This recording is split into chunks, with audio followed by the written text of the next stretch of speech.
Why did you drive like that, you fool? We might have been killed. Worse than that, monsieur. We might have been caught. Caught? By whom? Those men you spoke to? They are not men, monsieur. They are dead bodies. Zombie! Allez, allez!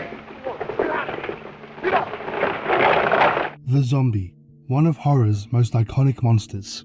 Part victim, part predator, its roots in Haitian and African folklore symbolize spiritual enslavement and the loss of autonomy. But in the 20th century, Western filmmakers reimagined the zombie into something new, a cultural barometer. Thanks to filmmakers like Victor Halperin and George A. Romero, the zombie boomed in popularity, evolving into a symbol of the times.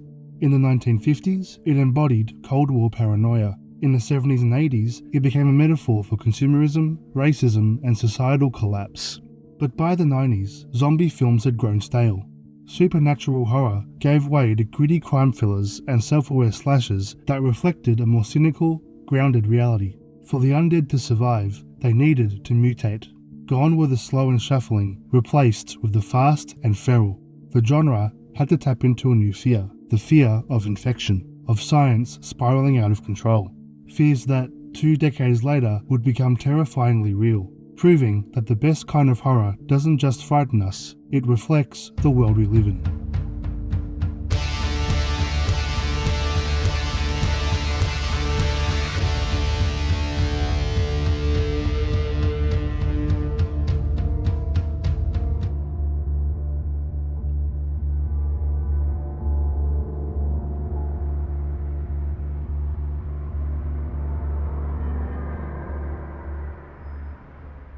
In the mid to late 90s, pride in British culture surged to new heights. Dubbed Cool Britannia, the UK found itself in the midst of a cultural renaissance. The Union Jack, once a symbol of imperialism, was reborn as a badge of modern cool, flashing across magazine covers, concert stages, and cinema screens. Britpop ruled the airwaves. The Spice Girls became global icons. Harry Potter cast its first spell on readers. And, with Pierce Brosnan donning a tuxedo, even James Bond felt fresh again. For a moment, Britain became the centre of the cultural universe. But under the bright lights of this cultural revival, something darker pulsed beneath the surface. Public trust was unravelling. Mad cow disease, initially dismissed as livestock panic, took a horrifying turn when it was discovered that the disease could jump to humans. News of contaminated meat, government cover-ups, and unpredictable incubation periods sparked genuine dread. Then, at the beginning of the 21st century, came the foot and mouth outbreak. Millions of livestock were culled, farms were cordoned off, the British countryside turned into a biohazard zone. For many, this tapped into a new kind of horror. The threat wasn't war or bombs, it was invisible. Infection became the national fear, and governmental incompetence became the punchline. British optimism sailed into quiet paranoia.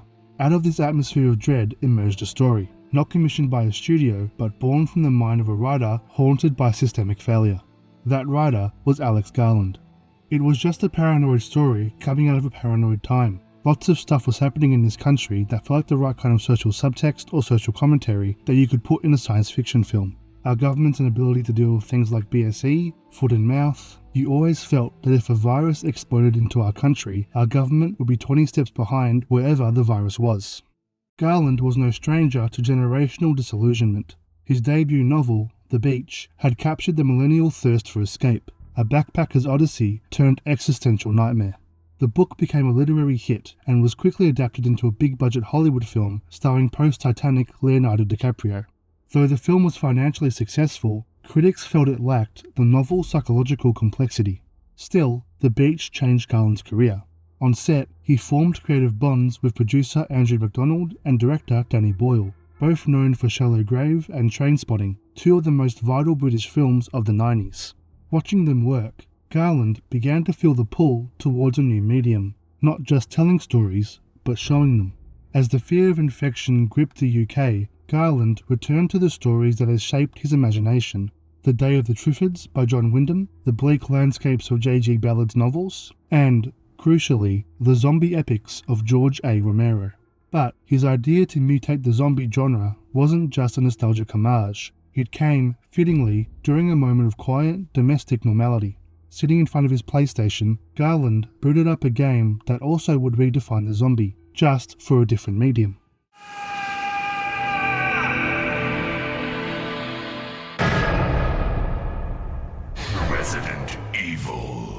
Resident Evil took the gaming world by storm, and as Garland sat down to play it, he noticed that he wasn't too terrified by the zombies in the game. With their slow shuffling, he could just move out the way or retreat with minimal danger. That is, until he came across one particular section.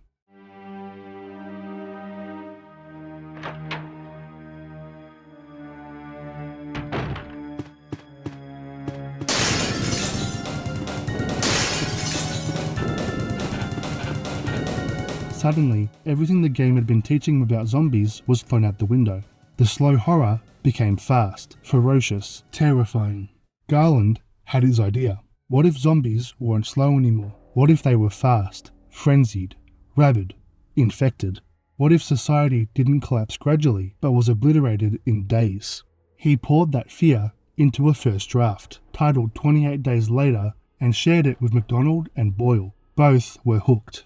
He came back with the idea for 28 Days, a zombie movie, but with a couple of crucial things. I remember reading the script and just feeling scared. It's an amazing premise. A virus outbreak at the beginning of a movie is not original really, but this had an original twist, which is that it's a psychological virus. Then it was followed by this deserted, abandoned London. I knew I was going to do the film as soon as I got past page 5. You die for those kinds of ingredients. From the beginning, Boyle and Garland shaped the film together. Boyle, not a zombie fan himself, was less interested in the genre's tropes and more in the story's emotional and thematic potential. He saw the idea of infection as a metaphor for tribalism, societal rage, and the breakdown of empathy, the kind of emotional pandemic that didn't require a virus to spread. It's not that interesting to just sit within the genre. You've got to be trying to do something with it that maybe hasn't been done before. Imagine yourself in your worst moment of road rage and multiply it by 1,000,000. And that's what these people are like. To reflect this sentiment, Boyle was after a unique aesthetic for the film's cinematography. The narrative was about violence and rage, so the film's visual style needed to reflect that beyond blood and gore. Impressed by the camera operating of the 1998 Danish film The Celebration, Boyle hired the film's cinematographer, Anthony Dodd Mantle. Together, the pair came up with the idea of using digital Canon cameras to reflect the film's demonic atmosphere. With the camera's inferior quality imaging and its frantic shutter speed, the low-res, grainy image would give the film a raw, documentary feel that made the horror feel disturbingly real. To ground the film's themes further, Boyle insisted on unknown actors. 28 Days Later would be a story where anyone could die at any moment, no celebrity safety net. The final cast reflected this concept, with unknown actors like Cillian Murphy cast as Jim, Naomi Harris as Selena, and seasoned actors like Brendan Gleeson as Frank, and Christopher Eccleston as Major Henry West. At the time, none were household names, and that anonymity added to the film's sense of realism and unpredictability. With cheaper cameras and casting relative unknowns, McDonald was able to keep the film's budget low, around $6 million. Still, budget constraints would plague the film. Filming began in the iconically abandoned streets of London. In order to pull off such an epic idea, the filmmakers reached an agreement with the Westminster Council to hold traffic for minutes at a time to get the iconic shots of the empty Westminster Bridge, Piccadilly Circus, and the Docklands. Even with filming at 4 AM, just before the early rush hour, the filmmakers were constantly held abuse by angry pedestrians, annoyed that their commute was interfered. To achieve this Herculean feat, Mantle and Boyle's decision to use digital cameras rather than the traditional film proved to be ingenious. With only a total of 45 minutes given to the crew to shoot each day, using traditional film cameras would have been impractical. The advantage of these cameras was that, because they were so small and cost-effective, they could set up their 8 cameras very quickly, pulling off the stunning shots of deserted London with minimal delay.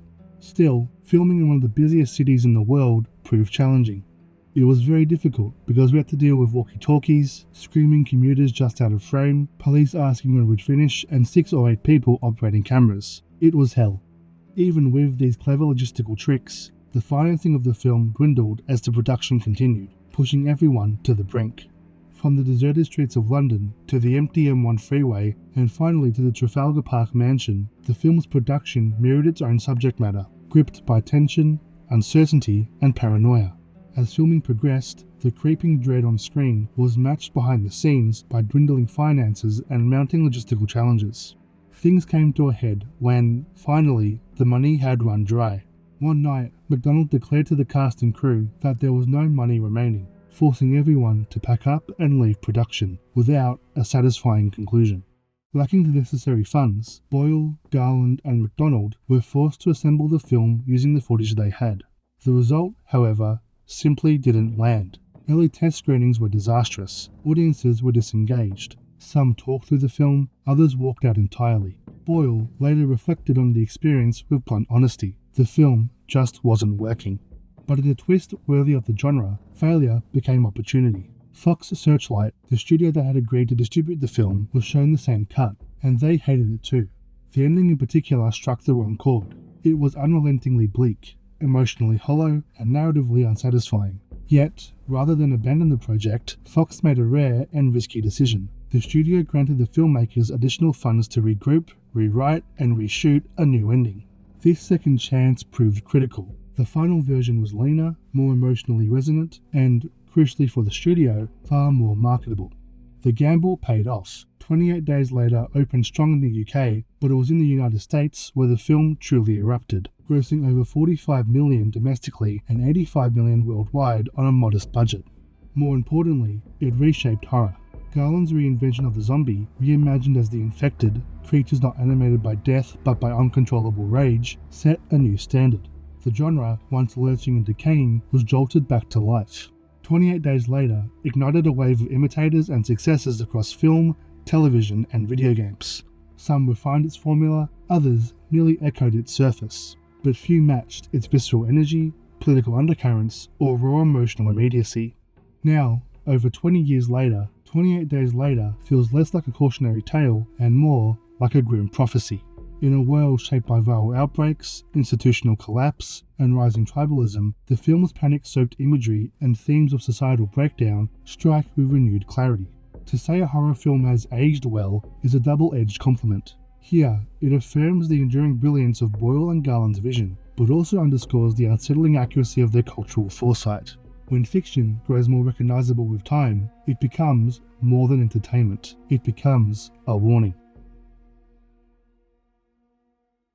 As a narrative, 28 Days Later wears its influences openly. Screenwriter Alex Garland has never shied away from this, candidly admitting 28 Days Later as a script is very derivative, a twist on Resident Evil and The Day of the Triffids chief among the various influences. Indeed, the building blocks are familiar. A viral outbreak decimates society, a lone protagonist wakes up in a deserted hospital, and the world beyond has collapsed into chaos.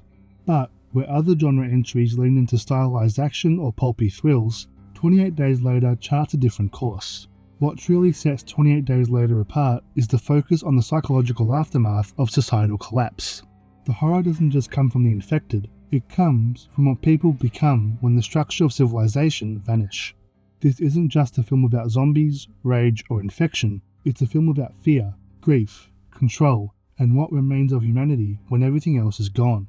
In this section of the retrospective, we'll delve into the film itself, examining its narrative structure, thematic undercurrents, and cinematic techniques to understand how the film engages, unsettles, and endures.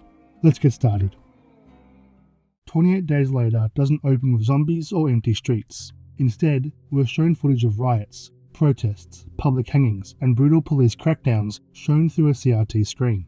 It's intense, chaotic, and unsettling. The CRT filter, the jerky camera movement, and the overwhelming sound design all hit you at once, immediately introducing one of the film's core themes, rage. Then, the camera slowly pulls back, revealing that this footage is being shown on multiple screens to a chimpanzee strapped to a lab bench. It's a disturbing image, an animal forced to watch scenes of human violence, but it's also a key metaphor. The digital aesthetic, with its grainy realism, makes the whole thing feel uncomfortably familiar, drawing parallels to the experience of switching on the news and being bombarded by images of the world falling apart.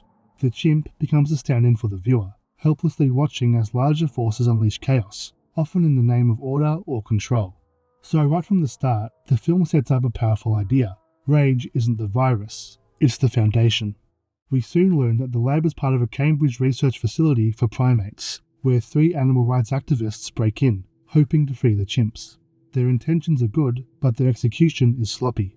Before long, they're caught by a panicked researcher who begs them not to open the cages. He explains, urgently, that the chimps aren't just lab subjects. They've been deliberately infected with a virus designed to amplify pure, unfiltered rage. Not only that, but the virus is incredibly contagious. A drop of infected blood or saliva entering the body is enough for the infection to spread. This scene purposefully does a lot of narrative heavy lifting.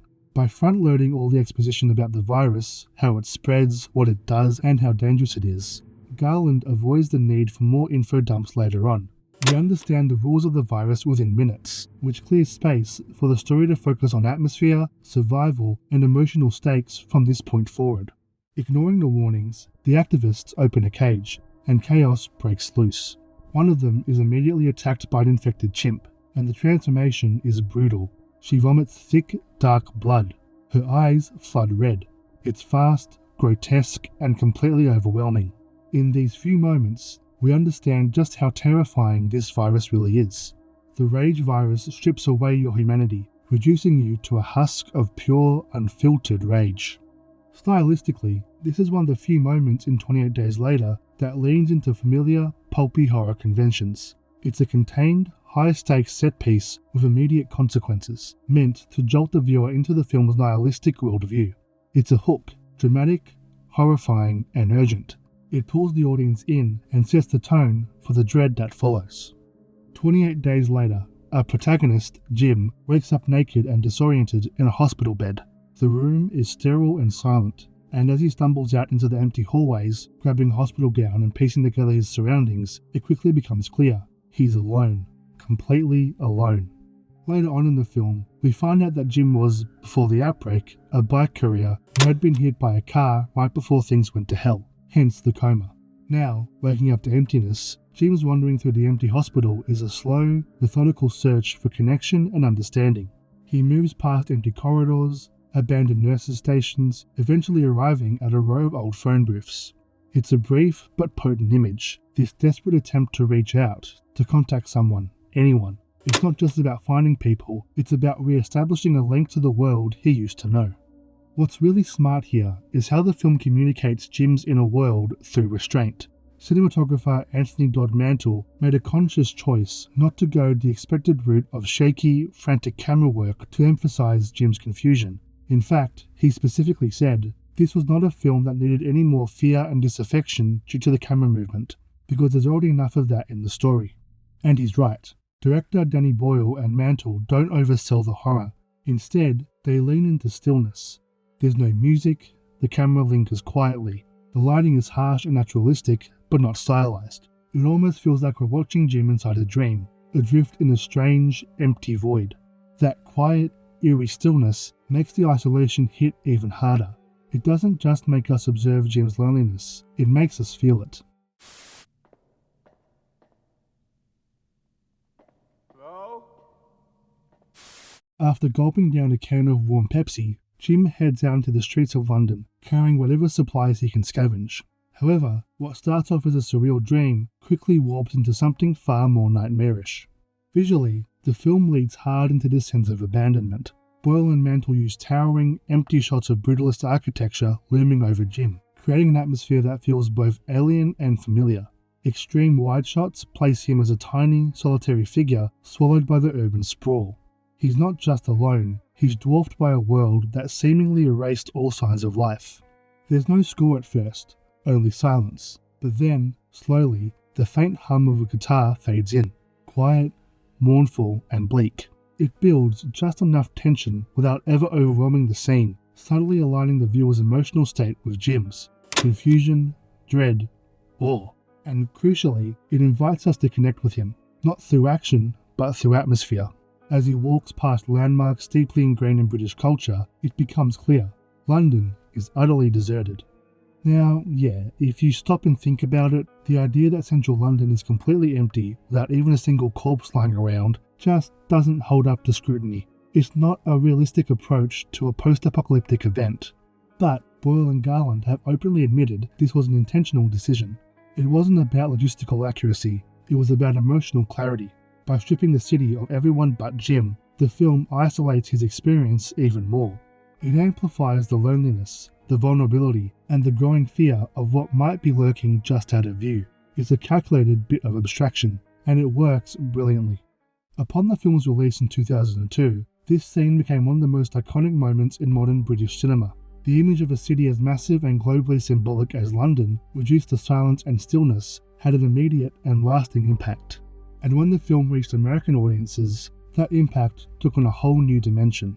At the time of its US release, the country was deep into the early days of the War on Terror. Fear, paranoia, and anger were dominating the national mood. News outlets didn't agree on much, but the message that the world was unraveling was practically a given. Although this sequence was written and filmed before 9/11, the imagery felt eerily prescient. Viewers couldn't help but draw parallels between the empty London streets and the haunting images of a stunned, post-attack Manhattan. In fact, the film received criticism for depicting a postboard full of people searching for their loved ones. The shot just hit too close to home to many Americans, especially in New York, where that image was hauntingly real. Again, while this sequence was shot before 9/11, Boyle has expressed that if he could, he would remove that shot altogether from the film with the current context. If anything, the criticism proved that the shared atmosphere of shock, silence, and dread gave the film a kind of accidental timeliness.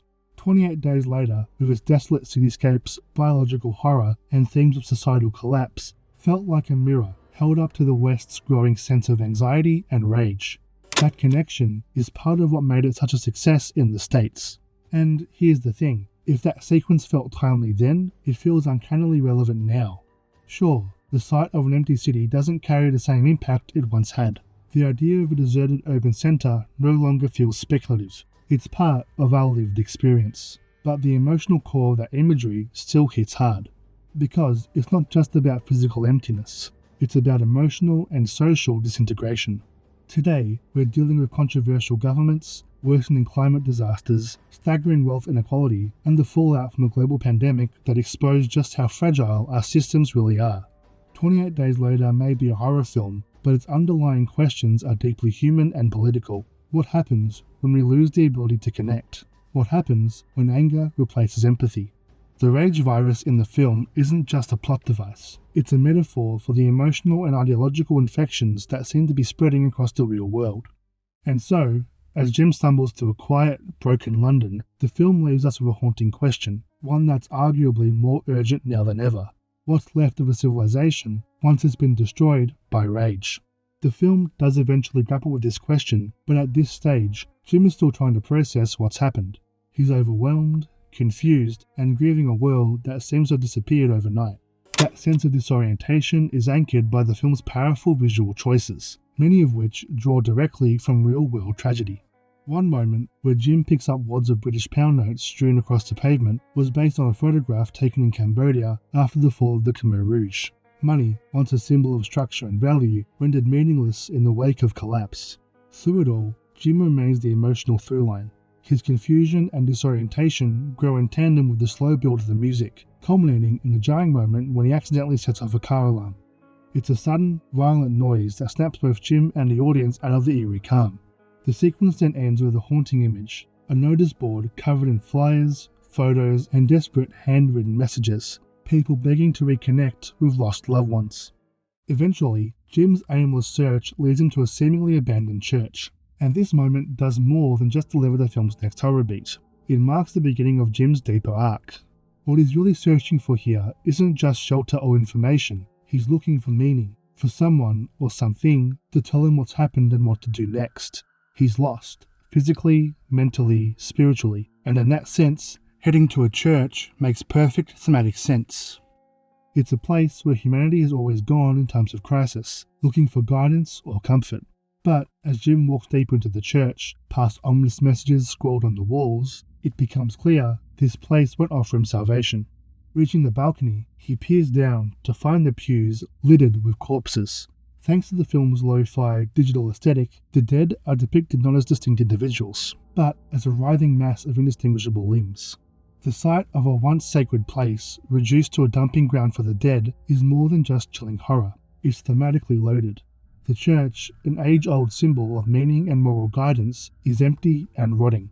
This isn't just about Jim failing to find answers here. It's the first instance of the film showing the collapse of the institutions we once relied on. In the world of 28 Days Later, even faith has fled.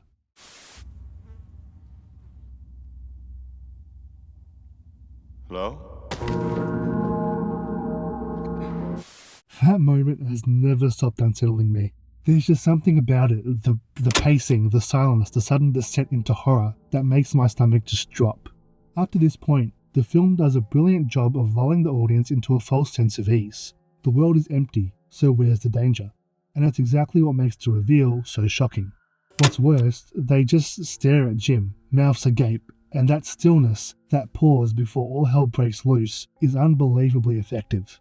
The horror isn't just that these bodies aren't dead, it's that there's a threat lurking beneath the surface of this entire world, and Jim has been walking through it the whole time without knowing. Having alerted the infected, Jim is suddenly confronted by a stumbling priest, a vessel of rage. As the priest slowly approaches, Jim is frozen. Then, in a split-second decision, he lashes out, smashing the priest over the head with his bag of supplies. It's a brutal moment, but what lingers is Jim's reaction. Oh, I shouldn't have done that. I shouldn't have done that. He doesn't feel triumphant. He looks shaken, disturbed by what he's just done. And given the cultural weight that institutions like the church carry, particularly in British society, this act lands hard. Jim's first real choice in this new world isn't one of heroism, it's one of survival, and it's met with fear and uncertainty.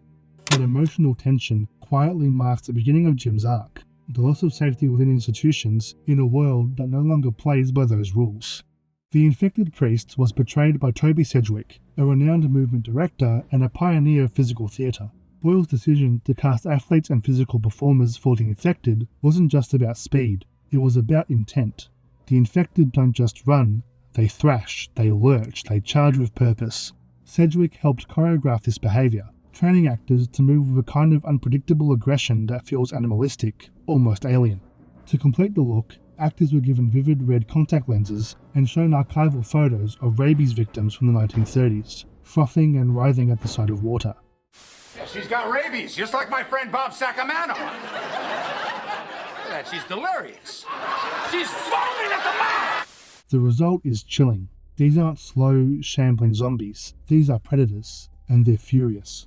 Unfortunately for Jim, striking the priest is just the beginning. He's now drawn the attention of a whole group of infected. With the sun setting and panic rising, Jim bolts through the streets of London, desperately trying to escape. Just as he's about to be overwhelmed, two masked survivors appear, hurling Molotov cocktails at Jim's pursuers. The scene is chaotic, disorienting, and exhilarating, made even more intense by handheld camera work and frantic editing. As the infected charge through the flames, the chase ends in a massive petrol station explosion, one of the few moments in the film that screams blockbuster. That explosion was no small feat, making it the most expensive shot in the entire film. The crew had all the proper permits to blow up the Canary Wharf petrol station, but in an unexpected twist, no one told the police. So, when the explosion went off, emergency services showed up in force. According to Boyle, it took hours to clear everything up, though, ironically, a fire brigade was already on set for safety. As with many parts of 28 Days Later, real-world imagery inspired this sequence. The shot of Jim and the survivors silhouetted against the blast was directly based on a photograph from an event called The Troubles in Northern Ireland. This grounded visual reference adds a layer of political and historical subtext beneath the film's genre exterior. Escaping into the underground, the survivors lead Jim to the temporary hideout, a dimly lit confectionery store. It's here that Jim finally learns their names, Mark and Selena, and it's here too that the film pauses for a moment of exposition, giving the audience a clear understanding of just how catastrophic the outbreak has been. Okay, Jim.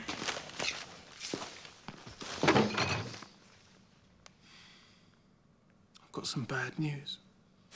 We learn that once the virus escaped Cambridge, it spread with terrifying speed across Britain. Any attempts by the government or military to organise a national evacuation were outpaced by the infection's momentum. And now, Mark and Selena have heard nothing but silence. Paris, New York, all gone dark. The world as they know it, it seems, has collapsed. What about the government? What are they doing? There's no government. Of course there's a government. There's always a government. They're in a bunker or a plane. Cillian Murphy grounds the scene with a quietly powerful performance. Jim doesn't cry or scream, He just sits in stunned silence, overwhelmed by information he can barely process.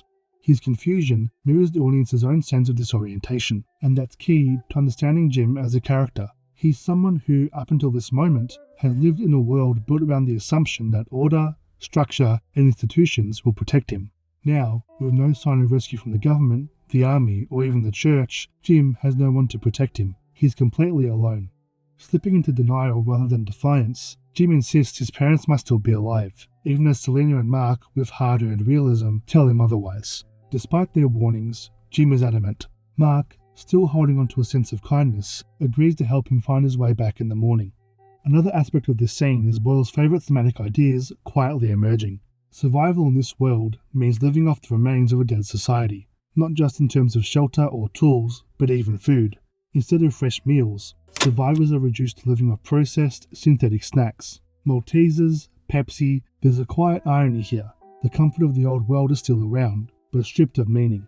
They're not indulgences anymore, they're all that's left.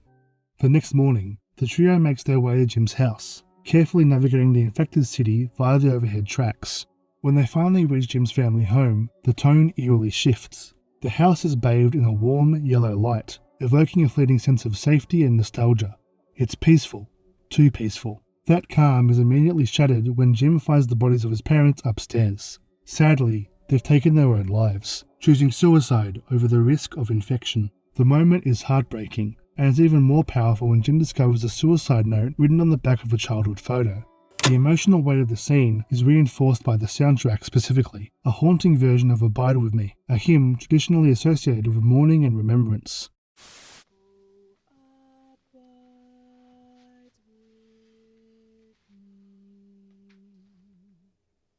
It evokes not just personal loss, but a broader sense of cultural grief. What's been lost isn't just a family, it's a country, a way of life.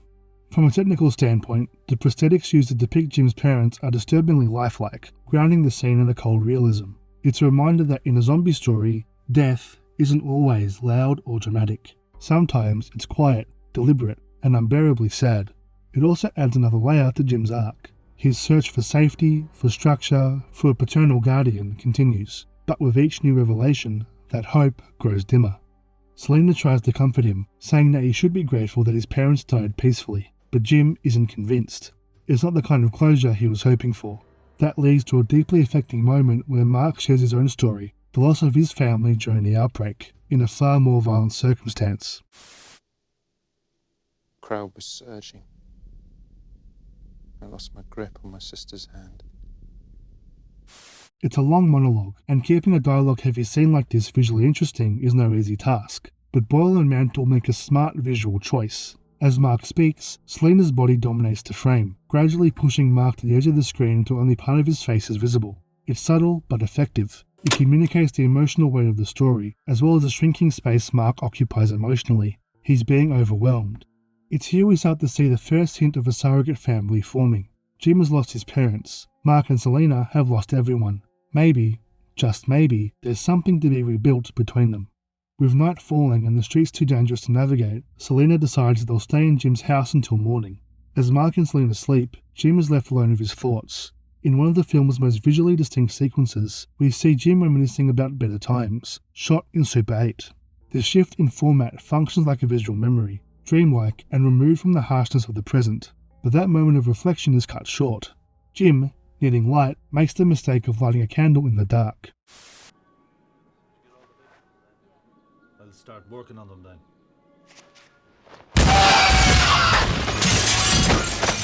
The attack is a great showcase of how the filmmakers depict the infected. There's no dramatic music cue, no slow build-up.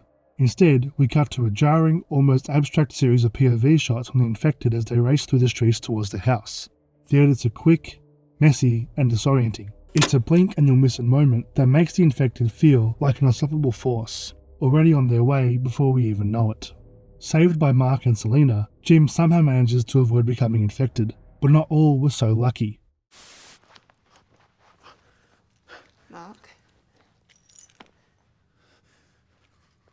Wait. Selena doesn't hesitate. She hacks Mark down in an instant. The risk is too high. For me, what makes this scene so effective is its ambiguity. We never get confirmation that Mark was actually infected. It's entirely possible that the cut was harmless, but Selena doesn't wait to find out. Her decision is clinical, cold, and deeply unsettling, and that's the point. Garland and Boyle use this moment to highlight the brutal means of survival in this world. Selena has abandoned any romantic notions of morality. She's not heartless, she's hardened. As Garland has noted, her philosophy is simple: fear is a luxury, and hesitation can kill. It's a brutal sequence, made even more gut-wrenching because the film spent time building up Mark as someone trustworthy, kind, and grounded. His earlier monologue wasn't just exposition. It was designed to make us care about him, to make us think maybe this is the group that will carry us through the rest of the story. And then he's gone. With Jim's house compromised after the attack, he and Selena are forced to escape into the night. As they wander through the abandoned streets of London, the tone becomes bleak, quiet, and reflective. In a moment that helps us understand her survivalist mindset, Selena justifies her brutal decision to kill Mark. She insists she saw the infection in his eyes, and tells Jim, without blinking, that she'd do the same to him if she had to. For Selena, survival is the only goal that matters. Rebuilding society, that's a fantasy. In her world, staying alive is as good as it gets. This philosophical divide is a key tension between Selena and Jim, and it's emblematic of one of 28 Days Later's deeper questions. When society breaks down, what replaces it? Some characters try to cling to old ideals: family, order, rebuilding. Others abandon those dreams entirely. Selena falls into the latter category, hardened by trauma and loss. Before Jim can fully respond, he notices something unusual: blinking lights coming from one of the apartment blocks in the distance. From a production standpoint, the night scenes posed a major challenge for Mantle. After all, in a post-apocalyptic world, electricity would be one of the first things to go. There are no working streetlights or homes lit up at night. That meant Mantle had to come up with a creative workaround for filming night scenes that looked authentic, without resorting to artificial lighting that would break the illusion. The film has a lot of night scenes, and I remember Danny asking, "How are you going to do this?" I said, "I'll just put the lights on." And he said, "Well, I forgot to tell you, the electricity is all gone." That slowly sunk in, and after about 3 days, I realized I was in hell. To solve the problem, Mantle relied on a technique known as day for night shooting. Very basically, they filmed scenes during overcast days, thankfully not too rare in England, and then adjusted the footage in post-production to appear like nighttime. He also avoided any natural signs of modern city illumination, and while the trick works quite well overall, it's one of those things that, once you know it's there, you just can't unsee. So, sorry about that. Like moths to a flame, Jim and Selena begin climbing the stairs of the apartment block to investigate. Thankfully for Mantle, the production team had access to a building scheduled for demolition, which gave them the freedom to redesign the space however they wanted. This was a huge advantage, as Mantle could repaint the walls and filter incoming light to make the day-for-night process more convincing. Despite a brief moment of connection between the pair, the moment doesn't last long. You did have a can of tango somewhere. Quiet! That's an infected. Suddenly, the infected are back, sprinting, shrieking, terrifying. The camera gets close and disorienting, cutting between frantic close-ups and pounding footsteps. The editing becomes almost breathless, mirroring the character's desperation. This kind of scene is where the film really sets itself apart from traditional zombie fare. It doesn't rely on jump scares or dramatic musical cues. Instead, it overwhelms you with chaos. And that chaos wasn't just cinematic. Naomi Harris later said that this was one of the most physically demanding scenes of the entire shoot, having to carry a 5-pound battery pack for the headlamp for take after take, sprinting up flights of stairs while keeping in character. Just as they're on their last legs, a large figure in riot gear appears at the top of the stairs. He shouts for them to get inside, and they quickly oblige. With the infected dealt with, Jim and Selena are allowed into the apartment, but not without a brief moment of tension. The imposing man in riot gear tells them to move further inside, and the audience, much like the characters, is unsure if this new figure is friend or foe. However, that tension quickly dissolves when the man removes his helmet, revealing a warm and charming man. His name is Frank, and his demeanour is instantly disarming and fatherly. He introduces them to his teenage daughter, Hannah, and what follows is a striking tonal shift. The apartment is cozy, softly lit with candles, laid in blankets, and full of comforting domestic detail. It's a sharp contrast to the cold, desolate spaces we've seen so far. In a film built on mood and atmosphere, these contrasts are essential. They underscore just how fragile moments of comfort are in a collapsed society. To celebrate their arrival, Frank offers everyone a drink of creme de menthe, a moment of rare levity. Uncomfortably, this scene was actually shot on September 11th, 2001, and the cast and crew later described how surreal it was to be filming a quiet celebration while chaos unfolded in the real world. The irony wasn't lost on anyone. Frank and Hannah's introduction marks a pivotal turning point in the film. For the first time, we're shown a family unit that has somehow managed to maintain some semblance of normality. It offers a thematic counterbalance to the chaos outside, a glimpse of what people are fighting for, not just what they're running from. Structurally, this moment also signals the start of the film's second act. We're no longer just focused on survival in the face of infection, we're now exploring the possibility of rebuilding, of hope. This shift deeply affects Jim. In Frank, he finds a surrogate father figure, a gentle, compassionate man who still believes in humanity despite everything. Jim begins to reorient his moral compass, anchoring it not just in survival, but in something more meaningful. Selena, however, remains pragmatic. For her, Frank and Hannah are liabilities. She's still in survival mode, and makes it clear that if they ever slow her down, she won't hesitate to leave them behind. This ideological divide sparks one of the more important conversations between Jim and Selena. Jim, who until now has largely followed Selena's lead, begins to push back. For the first time, he articulates a worldview rooted in more than just fear. After days of being lost, physically, emotionally, and spiritually, he finally stakes out a position. Just because the world has changed doesn't mean we have to abandon who we are.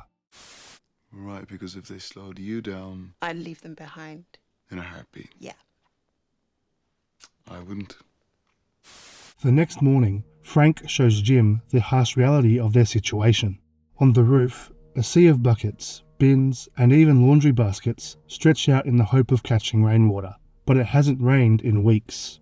Some of the buckets, especially the makeshift ones like laundry hampers, look visibly impractical for collecting water. This is a very clever reference by the filmmakers, suggesting that if you analyse the film close enough, you come to the realisation that the British are idiots. Ooh, you're hard, showing off. Seriously though, that detail, funnily enough, came from a last-minute decision by director Danny Boyle. Originally, there were only about 100 containers on the roof, but when Boyle saw the setup, he felt it didn't sell the desperation visually. So, he asked the art department to scrounge up 1,000 more by the end of the day. They delivered, though not all the additions could pass as functional water containers. Still, the sheer volume gets the point across. Frank and Hannah have exhausted every option. They can't stay here any longer. Out on the balcony, Frank plays a radio recording for Jim and Selena, a repeated broadcast left by a group of soldiers based near Manchester, promising safety and the answer to infection. For Frank, the message represents something vital, a possible way forward. Now that they're a group, there's more reason to believe they could survive the journey. Selena, however, isn't convinced. To her, it's a false promise, one that could get them all killed. The tension between their perspectives is central. Not just a matter of plot, but a reflection of their different survival philosophies. Frank believes in hope, Selena believes in survival and caution. Maybe they have a cure. Maybe they've got nothing at all. Well, the only way to find out is to reach them. We could die trying, Frank. Interestingly, this exchange was originally written to take place inside the apartment, but on the day, the creative team decided to move it to the balcony, and it's a decision that pays off. The exposed location adds an emotional weight to the conversation. Against the backdrop of a brewing storm and a windswept, desolate city, the scene becomes more cinematic, more layered. There's something inherently fragile about this small group debating their future while surrounded by such vast emptiness. More subtly, this scene is doing something deeper in the background. Boyle and Garland structure it to mirror the kinds of conversations that happen within a real family under stress. Arguments born not just of fear, but of care. Subconsciously, the characters are starting to behave like a unit. When they reach a stalemate, it's Hannah who ultimately pushes them to see this, even if her dialogue leans into melodrama, the same emotional crescendo you'd see on a TV soap opera. Or die here. And anyway, it isn't true what Dad said. You need us just the same as we need you. Her line delivery feels a bit on the nose, which undercuts the realism the film usually strives for. It's a rare moment where the writing tells us how to feel, rather than letting us feel it naturally. Still, the scene remains a key turning point. It pushes the story into its next major phase, a road trip through the ruins of Britain in search of safety. More importantly, it confirms that these 4 characters are no longer just a group of survivors. They're becoming something more complicated, more human, a makeshift family caught between the end of the world and the faintest glimmer of hope. The majority of the film's second act is devoted to building this makeshift post-apocalyptic family, as Jim, Selena, Frank and Hannah journey from London to Manchester in Frank's battered old taxi. This section of the film shifts tonally between horror and warmth, horror and hope, mirroring the push and pull between survivalist instinct and human connection. Along the way, the family dynamic deepens. They're forced to stop in a dark, claustrophobic tunnel when the cab suffers a flat tire, a clear return to the film's horror roots. The sequence is textbook tension, harsh lighting, echoed sound design, and a frantic scramble to fix the tire as the infected close in. It's one of the most overtly suspenseful moments in the film, and reminds us that, no matter how close the characters grow, death is always one bad moment away. This intensity is balanced soon after with a welcome moment of levity. The group stumbles upon a fully stocked, abandoned supermarket. It's a rare, almost magical interlude that gives the characters and the audience a chance to breathe.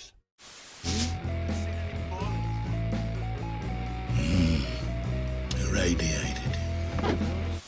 The scene is playful, tender even. It's one of the few times in the film where the characters are simply allowed to be people, not survivors. In a world stripped of its systems and structures, something as simple as shopping becomes an act of joy, of reclaiming normality.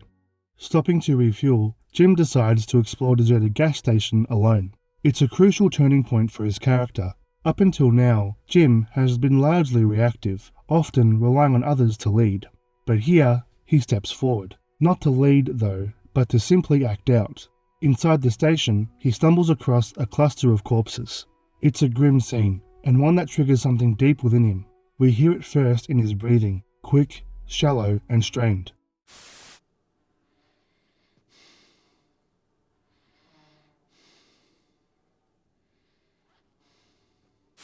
That sound signals more than fear.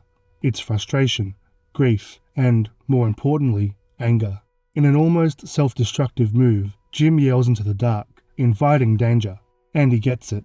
He's attacked by an infected child and kills it without hesitation. This moment is loaded. It's brutal and uncomfortable, and according to Garland, there were early concerns that showing Jim kill an infected child might alienate the audience. But narratively, it's a vital step forward. It doesn't just show that Jim is capable of violence, it reframes who he is. It's the first time he takes full control of a situation on his own terms, without needing to be rescued. And that shift is key. He's no longer just surviving, he's actively adapting. Thematically, it also ties back into one of the film's central ideas.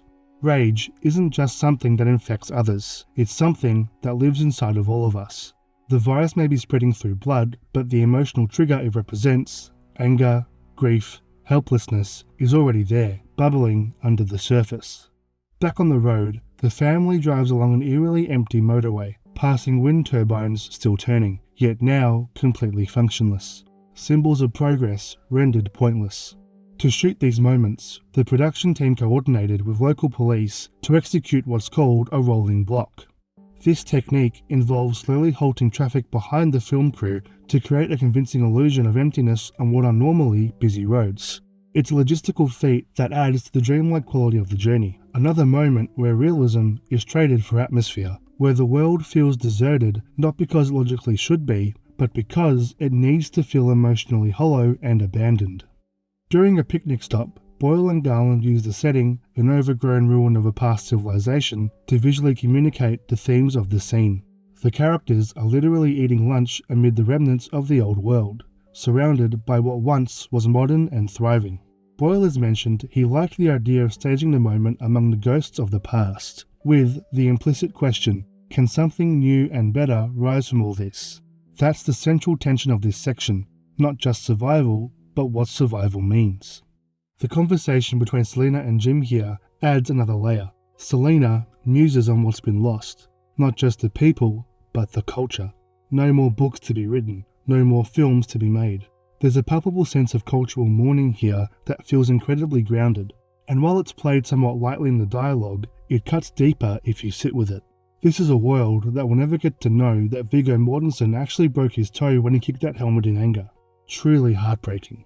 What's interesting about this scene is that it says more about Selena than it does about Jim.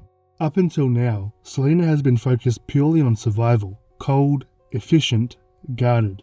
But Jim's warmth, his lingering humanity, begins to thaw her exterior. She starts to reflect, to hope, to connect.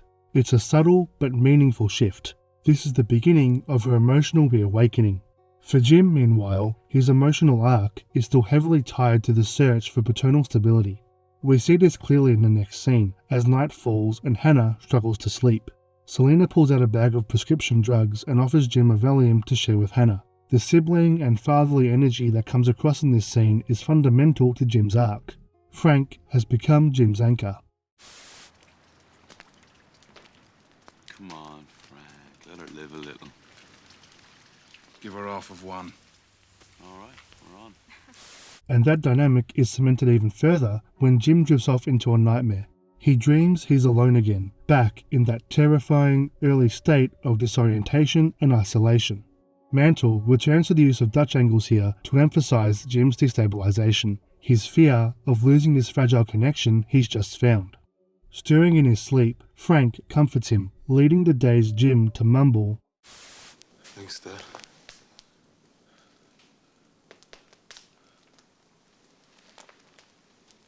It's a small, vulnerable moment, but one that speaks volumes. Jim is still clinging to the idea of paternal safety. Even though he's taking steps into beginning to claim his autonomy, he's still not yet able to stand entirely on his own. Arriving in Manchester, the family finds the city engulfed in flames. What had briefly felt like a hopeful road trip through the countryside now collapses back into full-blown apocalypse.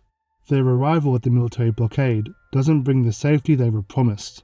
Instead, it reinforces the film's central theme of abandonment. As they investigate, the location feels like it was left in an instant. Half-eaten meals, overturned chairs, deserted vehicles. It's a hauntingly believable vision of societal collapse, and more than anything, it reminds the group and the audience just how fragile their hope really was. Of all the characters, Frank takes the disappointment hardest. He's the one who held on to this dream the longest, who convinced the others to follow the broadcast. So, when Selena says they should turn back, he lashes out in a moment of raw frustration. But it's not a loud or melodramatic scene. It's grounded, quiet, and all the more painful because of how real it feels. There's no music to guide our emotions, just silence and unease as the group slowly realizes that they may have risked everything for nothing. Frank walks away to cool down, clearly shaken by his own outburst. He looks around at the desolate scene, taking it all in, and then he notices a raven pecking at a corpse, perched above on a rusted railing. Annoyed by the bird's dinner selection, he tries to shoo it away.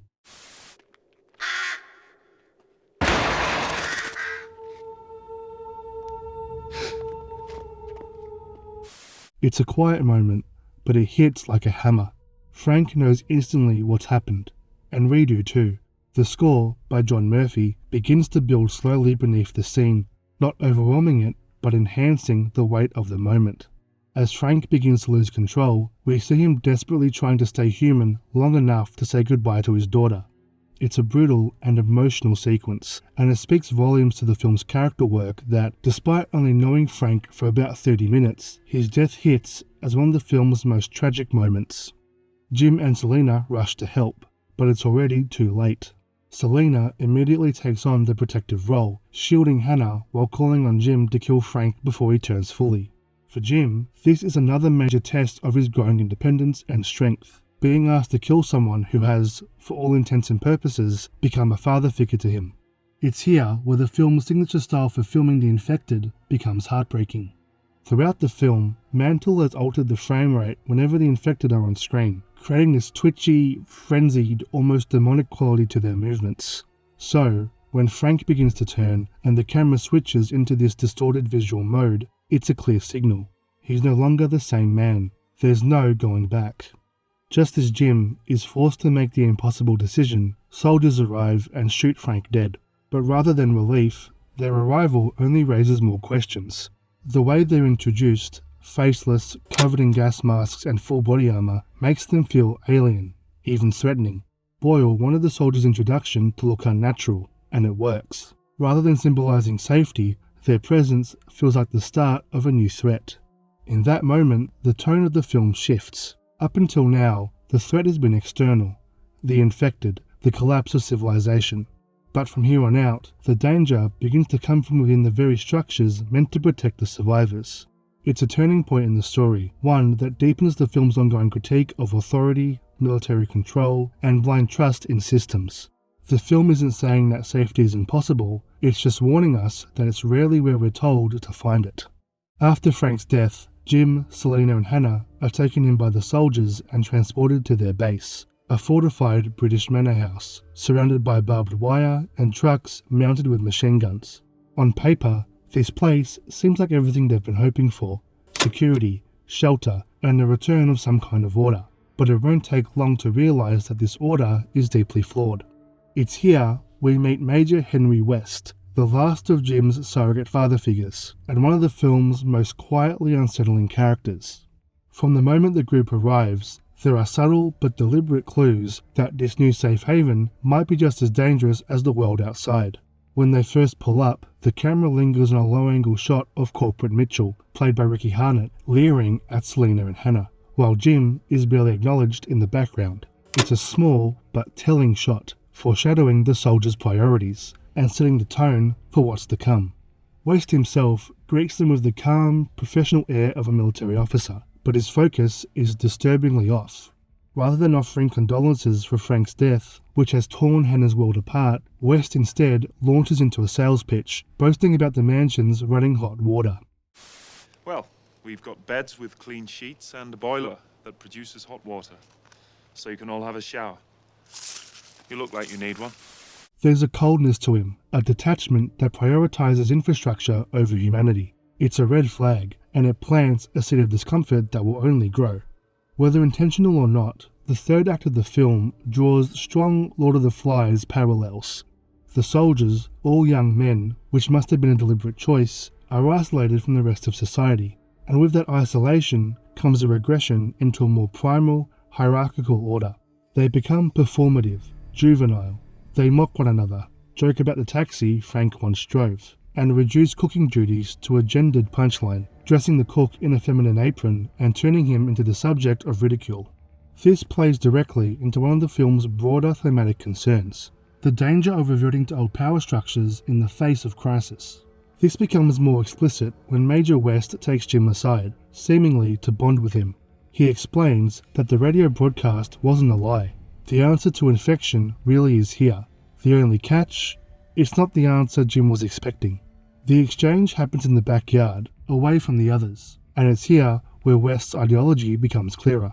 He speaks in that quietly patronizing tone of a man used to command, answering Jim's questions before he's finished asking them, painting himself as the voice of reason in a world gone mad.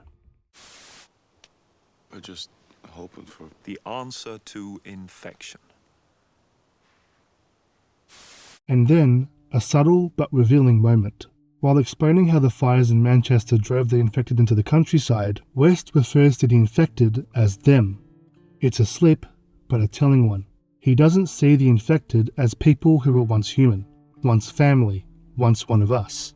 He sees them as something entirely other, echoing a classic zombie narrative trope: the dehumanization of the infected, the refusal to acknowledge the tragedy of their transformation.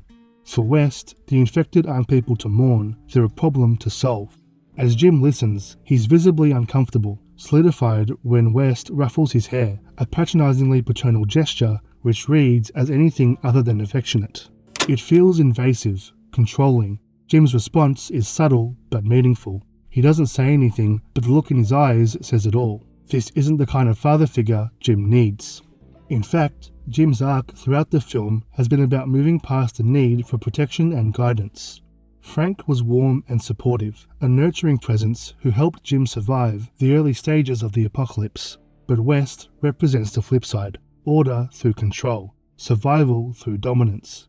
If Jim is to grow, to become fully independent, he has to break from West, and that means rejecting not just the man, but everything he stands for. As Jim is given a guided tour of the mansion, Major West continues to position himself as both host and ideological leader. He proudly shows off the base's amenities: hot water, electricity, a functioning perimeter, but quickly pivots to what he sees as the real purpose of their work: not just surviving, but rebuilding civilization. It's not enough to simply stay alive, he argues. They must take the next step forward. But crucially, the civilization West envisions looks a lot like the old one, complete with hierarchy, control, and violence repackaged as order. The tour ends with what West calls the answer to infection. And lastly, meet Mela. Jim, understandably disturbed, asks why they haven't killed him. West explains that Mela is part of an experiment. By watching the infected decay, by studying how they behave when deprived of stimulation or purpose, West believes he can understand the virus. Mela becomes a kind of twisted science project and a symbol of the Major's worldview, where people, or ex-people, are tools to be used, studied, and ultimately controlled. This moment also serves as a clever homage to George A. Romero's Day of the Dead, one of Garland's favourites. In the film, we meet Bub, a zombie being trained to mimic human behaviour by military scientists. Both Mela and Bub are dehumanized in the name of progress, reduced to symbols rather than seen as remnants of real people. The reference underscores the recurring theme of how institutional power can strip away empathy in pursuit of cold, rational control. And there's a bit of behind-the-scenes trivia too. Mela is played by Marvin Campbell, a professional stuntman, but eagle-eyed viewers might recognize him from earlier in the film. He actually appears briefly as one of the soldiers opening the mansion barrier when Jim and the others first arrive. This small continuity slip happened because of rescheduling and casting shifts during production. The filmmakers repurposed Campbell from the Mela role, figuring most people wouldn't notice. And unless you're really looking, you probably wouldn't. Back inside, while Major West is focused on long-term strategies for dominance, Hannah, Selena and Jim are still emotionally reeling from Frank's death. For Selena, who spent most of the film protecting herself with a hardened, pragmatic shell, something has shifted. The found family dynamic with Frank and Hannah clearly affected her. Now, with Frank gone, her focus isn't just on survival, it's on connection, on preserving what little humanity they have left. It's an interesting parallel to note that if Selena had met Major West earlier in the film, the two pragmatists may have gotten along. However, unlike Major West and his soldiers, Selena's priorities have shifted. She's trying to protect what matters most to her now: Hannah, Jim, and the emotional bonds that they have formed, even when she flatly states that there's still a quiet defiance behind the words. She's not naive, she knows exactly how dire the world is, but she hasn't let that bleakness consume her. That contrast becomes even sharper in the following scene, where Major West hosts a surreal dinner party to celebrate the group's arrival. The soldiers cheer, laugh, and raise their glasses in what should feel like a warm, civilized gathering, but Jim, Selena and Hannah look like they'd rather be anywhere else. The scene is jarringly out of sync with the world outside, intentionally so. Garland drew inspiration for this moment from a deleted scene in Apocalypse Now, known as the French Plantation Dinner. That scene was designed to show colonial powers stubbornly clinging to the illusion of order, even as the world around them collapses. Garland borrows that same surreal tension here, of men trying to recreate the past through ritual and routine, despite the fact that the past is long gone. This idea is reinforced visually and symbolically. The omelette, a symbol of comfort and celebration in the moment, is spoiled, a once familiar pleasure turned rotten, and West's offhand remarks to Hannah, framed as polite conversation, are laced with something far more sinister. I don't suppose you can cook, can you? Can't tell you how badly we need someone with a little flair in the kitchen. This is no haven. It's a facade of civilization masking something darker. Amid the forced cheer, the film offers a deeper philosophical counterpoint through Sergeant Farrell, played by Stuart McQuarrie. Unlike West, Farrell questions the entire premise of rebuilding. He suggests that normality for humanity and normality for the Earth are not the same thing. Humans, he says, have only been around for a geological blink of an eye. If we were to vanish, the Earth wouldn't just go on, it might actually return to balance. From this perspective, the apocalypse isn't a rupture in a natural order, it is the natural order reasserting itself. Major West, of course, rejects this view. He insists that nothing has changed. For him, the apocalypse is not some new phenomenon, it's just human nature laid bare. This is what I've seen in the 4 weeks since infection. People killing people. Which is much what I saw in the 4 weeks before infection, and the 4 weeks before that, and before that, as far back as I care to remember, people killing people. The infection didn't introduce chaos, it simply stripped away the rules that were hiding it. This is West's entire philosophy in a sentence. The virus didn't destroy society, it just revealed what was already underneath. And this is where the film's moral argument sharpens. The infected are driven by a literal virus. Their violence is uncontrollable, but the cruelty of Major West and his soldiers is deliberate, premeditated. The threat they pose comes not from chaos, but from an organized attempt to recreate the same systems of power and violence that arguably led to collapse in the first place. 28 Days Later doesn't just pit humans against monsters, it draws a much bleaker line, suggesting that the real monsters may be the ones still wearing uniforms and pretending to be civilized. West's militarized compound becomes a microcosm of tyranny, a warning about authoritarianism disguised as salvation. Boyle and Garland aren't just critiquing survivalist logic, they're pointing out how easily that logic turns into justification for control, abuse, and moral erosion. West's line about people always killing people isn't just cynical, it's the rhetorical foundation of authoritarianism. This is just how the world works, so I might as well be the one in charge. But then, in a brief, quietly powerful moment, we see a crack in West's worldview. After he finishes laying out his fatalistic philosophy, Hannah interrupts. I want to bury my dad. He's one of the people you're talking about. It's a stunning line because it cuts through West's philosophy with something real, grief. And here, Eccleston gives one of his best performances in the film. He doesn't argue back, he doesn't reassert control, he just nods, almost imperceptibly, acknowledging that maybe, just maybe, there's a flaw in his logic, that perhaps not all people are just another link in the chain of violence. It's a small gesture, but in the context of the film, it's significant. For a man who believes only in brutality and survival, being confronted with genuine human loss, not strategic, not ideological, but deeply personal, creates a pause, and that pause speaks volumes.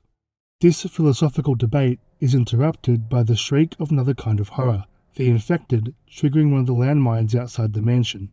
Suddenly, the soldiers shift into combat mode. They rush to their stations with a mechanical precision that makes you realize this isn't the first time they've faced this kind of situation. And while the group manages to fend off the attack, some, like Corporal Mitchell, become exhilarated by the chaos. For him, it's less a fight for survival and more a chance to unleash violence, something he clearly enjoys. What's disturbing is how Mitchell dehumanizes the infected in exactly the same way Major West has. To both of them, the infected aren't people, they're others, an enemy to be eradicated. But the film pushes us to question that line of thinking. After all, the infected aren't acting out of malice. They're victims of a virus. But the soldiers, their violence is conscious, deliberate. The line between them and the infected starts to blur. In fact, that's one of the film's central ideas. Rage, whether viral or emotional, makes us blind to the humanity in others, and 28 Days Later explores that idea in increasingly harrowing ways. After the firefight, the men return to the mansion, adrenaline still high, but now that energy curdles into something darker. Mitchell, again, takes the lead. He begins coercing Selena, egged on by his soldier lackeys. The way they talk to the women, the way Mitchell mocks Selena by taking her machete, her only form of protection and a clear symbol of agency, strips them of any pretense of civility. The machete, which had made Selena one of the most capable and independent characters in the film, is reduced to a toy, something Mitchell swings around in a phallic gesture. He promises to protect Selena, but that promise is laced with ownership, not care. And it speaks to a much larger critique that the film is making about patriarchal control under the guise of safety. The soldiers aren't protecting the women from the dangers of the outside world. They are the danger. The world they've created inside the mansion, supposedly a sanctuary, is actually a kind of prison. It becomes a stand-in for fascism, a system that rises from the ashes of societal collapse, promising order but delivering domination. That's what makes this section of the film so gut-churning. The infected may embody chaos, but it's the civilized men who plan and justify cruelty. As Mitchell grabs Selena, Jim intervenes and is immediately beaten down. Sergeant Farrell, one of the only morally grounded characters among the soldiers, steps in and punches Mitchell. But before the situation escalates further, Major West arrives, and his response is chilling. Slow down. It's a quiet moment, but it speaks volumes. With just 2 words, West reveals everything. He isn't just aware of what his men are doing, he's orchestrating it. The promise of protection was always a lie. This isn't a haven, it's a regime. Afterward, West invites Jim into one of the parlours for a drink. This conversation is pivotal because it sets up the film's final ideological clash. West, ever the would-be patriarch, tries to play the role of father figure. He pours whiskey, ironically from the stash Frank found earlier, and tries to level with Jim. But his idea of a future is grim, one built on coercion, on force, on reducing women to reproductive assets. He explains that when he found one of his men with a gun in his mouth, claiming there was no future left, West sent out the radio broadcast that led Jim, Selena and Hannah to the mansion. But he wasn't calling out to rebuild the community, he was offering women to broken men as a way to give them purpose. It's a truly horrifying moment, because West doesn't seem to register just how monstrous that is. His logic is cold, utilitarian, he sees human beings as resources. And again, the use of music here is subtle but brilliant. The scene begins in silence, but as West's real motives become clear, a soft, eerie guitar starts to creep in, almost like a warning alarm. I moved us from the blockade, I set the radio broadcasting, and I promised them women. Realizing the true danger they're in, Jim bolts from the room and runs to Selena and Hannah, telling them they have to leave now. But before they can make it out the front door, one of the soldiers knocks Jim unconscious. Farrell, once again, tries to stand up to the others and protect them, but is quickly overpowered. Major West walks over to Jim and calmly, almost casually, he lays out the reality. Jim can stay, he has a place here, but the women, they won't be leaving. Now, I want to briefly touch on a recurring visual motif used throughout this section of the film, the large, imposing marble statue that sits in the center of the mansion's hall. It's not just background dressing, the statue is shown repeatedly throughout this entire section of the story. It was especially prominent in the previous scene, where Major West looms over Jim, framed by a low-angle shot with his face positioned right next to the statue. It's an image that lingers in your mind, even if you can't quite place why at first. The mansion used in the film is Trafalgar Park in Salisbury, and while I couldn't find confirmation on whether the statue was already part of the estate or brought in by the production team, its presence feels anything but incidental. Forgive the incoming history lesson.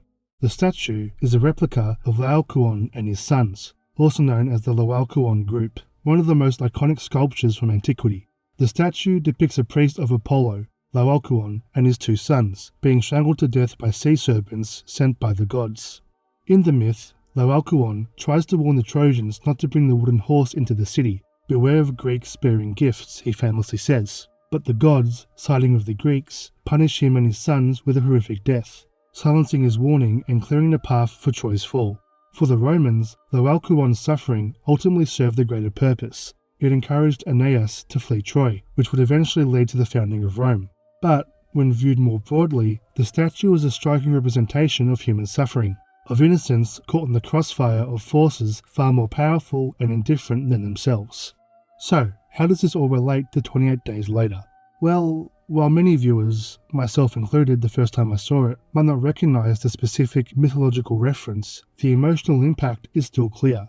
You don't need to know the backstory to understand that this is a statue of a man being dragged to his death, clawing for salvation as life is squeezed out from him, its agony carved into marble. In that way, the statue acts as a visual echo of the film's themes: pain, betrayal, and the absence of redemption. More specifically, it's a symbol of the larger existential horror the film taps into. Just like Laocoon, the characters in this story are trapped between opposing forces: civilization and savagery, protection and exploitation, survival and humanity. They're caught in the coils of a collapsing society, strangled not just by the infected, but by their own kind. And just like Laocoon's warnings was ignored, Jim's objections are brushed aside, too late to stop the internal rot that's already set in. The Trojan horse parallel also feels especially relevant. There are a few different ways you could interpret it here. One possibility is that Jim, Selena and Hannah are the Trojan horse. Their arrival at the mansion seems to bring hope, maybe even salvation, but ultimately they bring destruction from within. Another candidate could be the infected soldier chained up in the yard, a literal manifestation of the rage that Major West believes he can control and contain. Or perhaps the Trojan horse is the illusion of order itself, the lie of protection and civilization that the soldiers present, which ultimately turns out to be a vehicle for domination and abuse. Honestly, I don't think there's a single right answer, and that's part of what makes it such a rich visual motif. The statue is always in the background, quietly looming, asking you to look deeper. It's a subtle but powerful reminder of how thoughtfully constructed 28 Days Later really is. Beneath the blood and chaos, this is a film deeply interested in history, myth, and the recurring cycles of violence that seem to define human civilization, and the statue of Laocoon is a fitting symbol of that tragic loop. Back to the film, Jim and Corporal Farrell are chained to radiators in a dark, crumbling cellar, awaiting their execution. While Jim remains quiet and focused, Farrell spirals into a bleak monologue, speculating that the rest of the world is continuing as normal while Britain has been left to rot in quarantine. It's a powerful moment of existential horror. The idea that not only a civilization collapsed locally, but that this collapse might not even register on a global scale. This moment also grounds the film in real-world anxieties. When Garland was writing the script, Britain was facing the outbreak of foot-and-mouth disease, a viral epidemic that isolated large parts of the country and raised serious questions about biosecurity, governmental response, and public trust. The film transposes that kind of biological and institutional vulnerability into something much darker and more speculative, but the roots of that paranoia are real. What's also interesting is how this scene also reflects changes made during the film's production. Early drafts of the script operated under the assumption that the virus had spread worldwide, a total collapse. That version is even hinted at early in the film when Selena says, "The day before the TV and radio stopped broadcasting, there were reports of infection in Paris and New York." But partway through production, Boyle and Garland shifted their approach, confining the outbreak to Britain and establishing the idea of an international quarantine. It wasn't just a logistical choice, it was a narrative pivot that allowed the story to retain a sliver of hope, a small, flickering possibility that help might still come, or that survival still means something. And then, as if to underline that shift in perspective, we move into one of the film's most haunting sequences. Farrell and Jim are led into the woods by Corporal Mitchell and Private Jones, where they're to be executed. It's a quiet, dread-filled walk that draws heavily from real-world imagery. Boyle and Garland have cited photographs from the Rwandan genocide and the Bosnian War, particularly images of mass graves and prisoners being marched to their deaths. The pit they arrive at, filled with rotting bodies, directly evokes these atrocities. Mitchell's cruelty is on full display here. Rather than simply shooting them, he affixes a bayonet to his rifle, intending to kill them by hand. It's a brutal, deliberately dehumanizing act that speaks to the moral decay of the soldiers, and to the film's broader commentary on institutional failure. But things don't go to plan. Private Jones, visibly shaken, panics and shoots Farrell. Mitchell lashes out in anger, threatening to stab Jones, and in the chaos, Jim escapes, diving into the mass grave to hide. He waits for the soldiers to run off, then climbs over the perimeter wall, his shirt ripped off by the barbed wire in the process. As Jim, bloodied and shirtless, flees the mansion grounds, he collapses for a moment and looks up, where he sees a plane flying across the sky. It's a subtle, almost silent beat, but it's loaded with meaning. In that single shot, the film reinforces what Farrell was just talking about. The outside world still exists. Planes are flying. Somewhere, people are going to work, attending school and living their lives. For Jim, and for us, it's a moment of cognitive whiplash. The horrors of the past few days have felt so apocalyptic, so absolute, that this glimpse of normalcy feels almost surreal, but it's not quite comforting. In fact, it's kind of the opposite. For me, the plane represents the emotional disconnect between global normalcy and local catastrophe. Jim is alone, hunted, traumatized, and up above, life is continuing, indifferent. It's not just about the world moving on, it's about the world choosing not to look back. In a way, the plane functions as a reverse Trojan horse. Instead of carrying doom into a city, it's carrying safety away from one, disappearing into the clouds and taking the illusion of help with it. If Jim wants to save his family, he'll have to do it alone. From there, the film cuts back to the mansion, where things take a much darker turn. Major West orders Selena and Hannah to get dressed, encouraging them to choose something nice from the wardrobe left behind by the previous residents. It's an incredibly disturbing moment, not just for what it implies, but for how casually it's delivered. Selena pleads with West to leave Hannah out of it, as she is a teenager, but he brushes her off. Taken to a large bathroom, the men attempt to force Selena to get changed, and it's here that the scene walks a fine line between subtle menace and overt horror, and is deeply uncomfortable to watch. This sequence was a major point of discussion during production. Early cuts of the scene were even more intense, and when shown to test audiences, some viewers, particularly women, walked out of the screening. Boyle and Garland responded by scaling the scene back, not to soften its impact, but to keep it bearable while still communicating its full horror. I don't want to come across like a woke asshole, but like, dude, women have it hard. Women have it fucking hard, and I empathize with them. Importantly, Garland and Boyle intended for the scene to also highlight Selena's resilience and intelligence. In the face of overwhelming danger, she manages to manipulate the situation, convincing the soldiers to leave her and Hannah alone under the guise of modesty. Once they're gone, she gives Hannah Valium, numbing her to the trauma she's about to endure. It's a horrifying decision, but one born of love and desperation. This moment isn't about giving up, it's about doing whatever she can to protect the girl in the only way she has left. And then, when things look like they're about to take another sinister turn, comes the turning point. Jim, having returned to the barricade, sounds a loud alarm, drawing the attention of both the soldiers and the infected. Frustrated, Major West and one of the soldiers, Davis, goes to investigate. Arriving, the film takes a brilliant narrative and visual shift. Jim, once passive and dependent, now takes full agency. He's no longer the scared outsider, he's become a threat, a force, and Boyle's direction makes that transformation clear.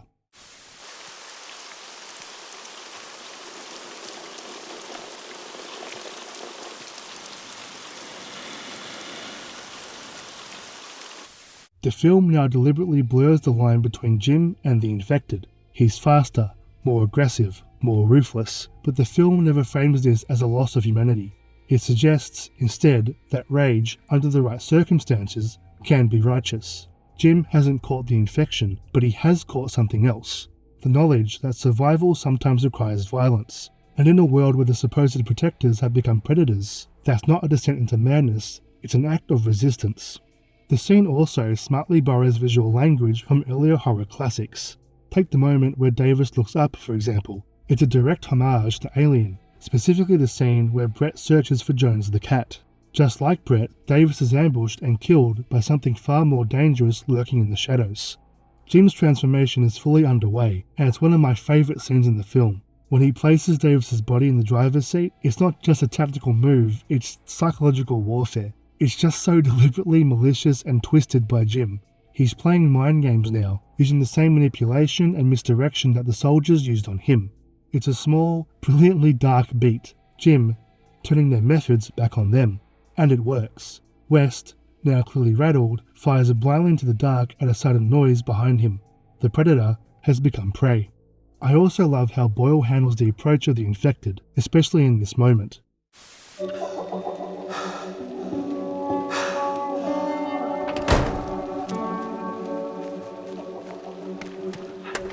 In most horror films, you'd expect a big musical sting, an audible cue to tell the audience to brace themselves when the monster arrives. But not here. There's no music, no warning, just a quick, stark shot of the infected sprinting towards West. It's jarring and deeply unsettling. The silence makes it more real, more inevitable. There's no fanfare to signal to the audience, it just arrives. Fighting off the infected, West is unable to get the truck started, forced to instead flee back to the mansion on foot. A small but significant reversal of power. Throughout the film, West has operated from a place of control. Now he's scrambling, running. Meanwhile, back at the mansion, things are reaching a boiling point. Selena and Hannah, now dressed in elegant red dresses, are stuck in a waking nightmare. With night falling, some of the soldiers are beginning to unravel. Mitchell, sensing that something's wrong, goes off to investigate a noise. Hannah, still drugged from the Valium Selena gave her earlier, begins acting unpredictably. Her slowed speech and detached demeanour start to unsettle the remaining men, and here's where Megan Burns, who played Hannah, actually shines. I don't think they are coming back. I think they've been killed. Sausage shop! Hannah. Now, It's worth pausing here to talk about Megan Burns' performance. At the time of the film's release, she received a lot of harsh criticism. Some of it was brutal. People reportedly tracked down her email address and sent her vile messages, even going so far as to say she was a cancer on the film industry. It's shocking and absolutely inexcusable. And sadly, it got to the point where Burns wouldn't even tell people she was in the film. Now, is her performance uneven at times? Sure. But I'd argue it actually works, especially in this scene. Her flat, disaffected delivery gives Hannah an eerie quality, one that makes the other characters uncomfortable, which in turn makes the viewer uncomfortable. It's a chilling reminder of what these events have done to her psychologically, and in this moment, that awkwardness feels completely right. Back outside, Jim's assault on the mansion begins in full. In a moment that's both cathartic and horrifying, he shoots the chain holding Mailer and lets him loose. Mailer doesn't waste any time.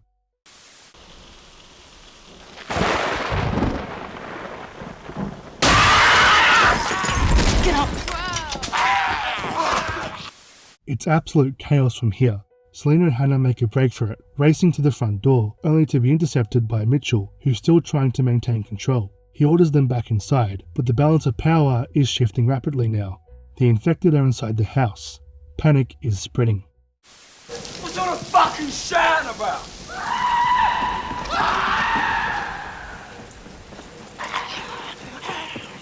As Jim unleashes the infected into the mansion, John Murphy's score, In the House in a Heartbeat, crescendos into one of the most memorable pieces of music in horror cinema. It's sparse and restrained at first, a slow, looping piano motif accompanied by a distant guitar and a muted drum beat. But gradually, almost imperceptibly, it builds, layering intensity and momentum until it erupts into a pulsing, distorted guitar riff that mirrors the explosion of rage on screen. The brilliance of this track lies not just in its composition, but in how perfectly it reflects Jim's emotional transformation. This isn't just a soundtrack, it's an extension of Jim's inner world. His fury becomes music, and that music becomes mythic. Its later reuse in pop culture only solidifies its legacy, and it makes for great running music too. I'd highly recommend it. As Mailer's violent outbreak spreads through the mansion, the horror pivots away from character-based fear to something more visceral and spectacle-driven. It's important to note that by this point of the film, we're either grown to detest or pity the soldiers. Their regression into institutionalized misogyny and abuse makes their deaths feel less like tragic losses and more like justice delivered through chaos. Yet, the horror remains palpable, not because we care about these men, but because of how it's shown. Take the kitchen scene. A swinging overhead light slices the room into flickers of clarity and shadow, while the camera captures just enough of the bloodshed to unsettle without reveling in it. The gore isn't excessive, but the sound design does much of the heavy lifting. Desperate human screams merging with the guttural, primal roars of the infected.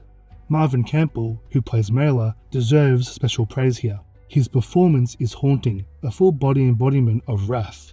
His trembling face, barely contained behind blood-stained eyes, becomes one of the most unforgettable images in the entire film. As Jim moves stealthily through the mansion, avoiding the infected and scanning for Selena and Hannah, his transformation is complete. He's not the man who woke up scared and disoriented in a hospital. He's now methodical, brutal, and emotionally detached. When he kills the fleeing Private Jones, there's no hesitation. This isn't a panicked act of survival, it's deliberate. In that moment, Jim isn't seeking a leader, or shelter, or meaning. He is the force of order. It's a powerful visual statement that he no longer relies on institutions for protection. He's become his own weapon. Cillian Murphy's performance here is chilling, and arguably one of the earliest signs of his future brilliance as a screen actor. What's particularly interesting and central to the film's thematic core is how Boyle and Garland frame Jim's rage. Unlike the infected, whose violence is indiscriminate and mindless, Jim's is targeted and principled. His fury is portrayed not as a loss of control, but as a morally driven reaction to unchecked cruelty and exploitation. The film makes a bold, philosophical statement here. Rage isn't inherently evil, it's about where that rage is directed. Against oppressive systems, against abusers, it becomes a necessary tool for survival and resistance. Jim's violent acts are horrifying, yes, but they're also a response to a world gone mad. Garland himself has said that the question isn't whether we feel rage, it's what we do with it. As Jim scours the mansion, he passes pleading soldiers and leaves them to their fate. He eventually spots Mitchell dragging Selena towards safety. Hannah, disoriented from the Valium, has split off to retrieve a photograph of her family, hiding behind a mirror in one of the film's most ambiguous and quiet beats, as one of the infected soldiers stares into the glass. And it's up to the audience what this ambiguous moment means. Is there still a part of him in there? Does he recognise himself? It's deliberately left unclear. When Mitchell backs Selena into a corner, Jim stalks from above. Sensing the right moment, he leaps from the balcony in a perfectly timed ambush. In a subtle but striking sound cue, Jim growls with the same ferocity as the infected, a deliberate blurring of the line between man and monster.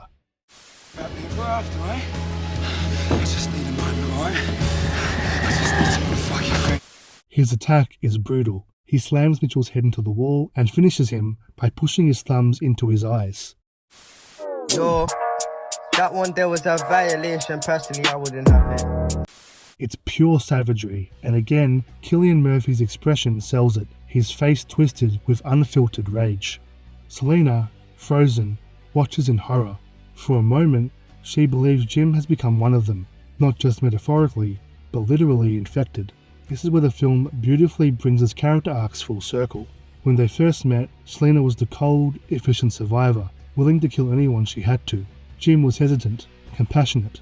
But now, it's Selena who hesitates, unable to strike Jim, and Jim who has embraced ruthless survival. That was longer than a heartbeat. It's a poignant reversal, showing how trauma and love can reshape people in unexpected ways. Jim tells Selena, We're gonna be okay. It's all fucked. And the line lands with surprising weight, because after everything, after rage, violence, and loss, what's left isn't nihilism, it's hope. Then, in what might be the film's most unexpectedly human moments, Hannah walks in and smashes a glass bottle over Jim's head. Hannah, it's okay. He's not infected. But I thought he was biting you. He's kissing her. You stoned? It's a long story. The comedic timing here is deliberate, a tonal whiplash that shouldn't work, but just somehow does. Boyle takes a risk by adding levity here, but it feels earned. After so much darkness and despair, the brief injection of humour isn't just relief. It's a reminder of the human spirit that's still present. It's funny, yes, but it's also emotionally resonant. As the newly reunited family attempt to escape the mansion, they're stopped by the last loose end, Major West. He's lost everything, his command, his men, and the twisted version of society he was trying to rebuild. With nothing left, he does what soldiers are trained to do. He raises his weapon and shoots Jim without hesitation. Hannah, drugged and quiet for most of the sequence, takes control. Taking the wheel, she slams the taxi into reverse, placing West right in the path of the oncoming infected.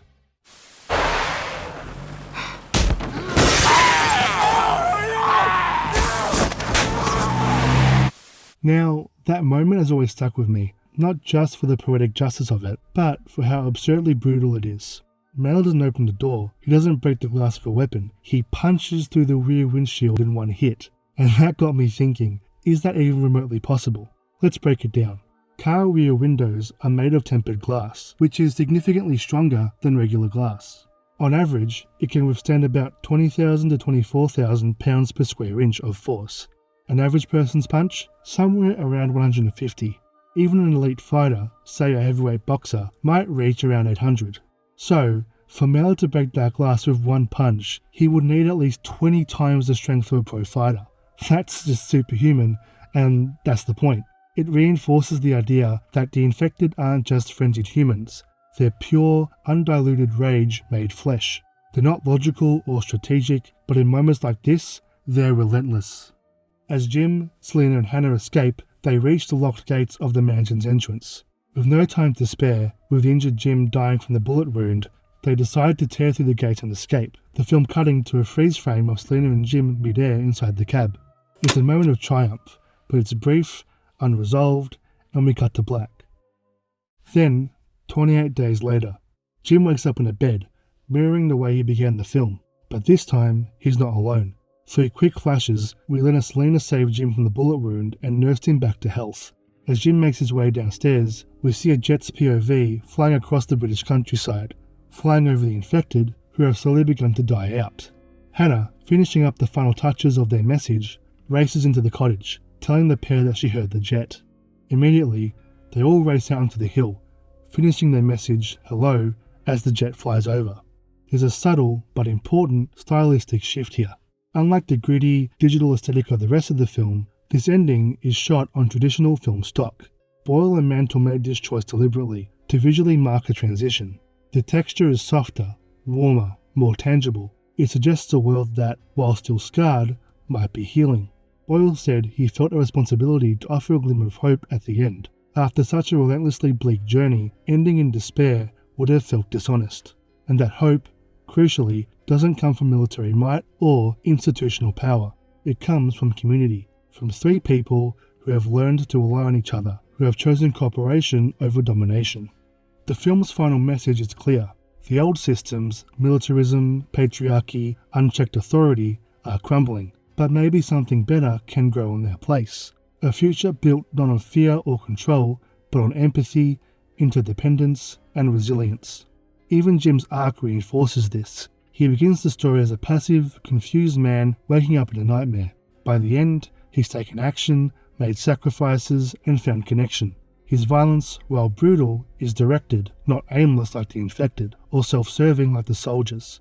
It's a rage born from love and survival, not from power or fear. And that's the core of 28 Days Later's final statement. Rage, in itself, isn't the problem. The infected show us what happens when it consumes us. The soldiers show us what happens when it's used to dominate others. But Jim shows us something different, rage as a moral response to a broken world.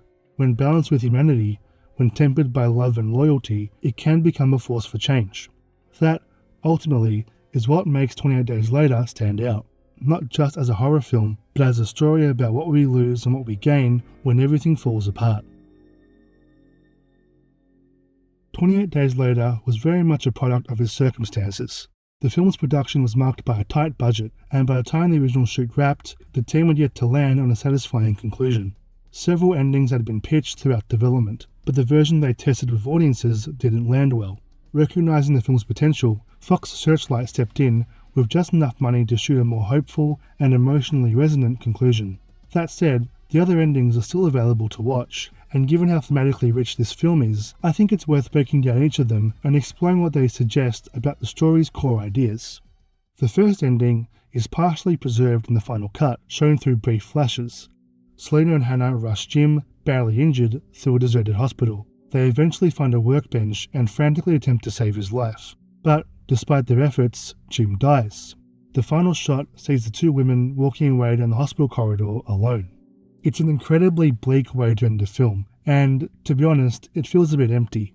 Yes, it brings Jim's arc full circle. He starts and ends the film in a hospital bed, but narratively and thematically, it undercuts much of what the film builds toward. We've seen Jim go from passive bystander to someone who finds strength and meaning through connection. He becomes part of a found family.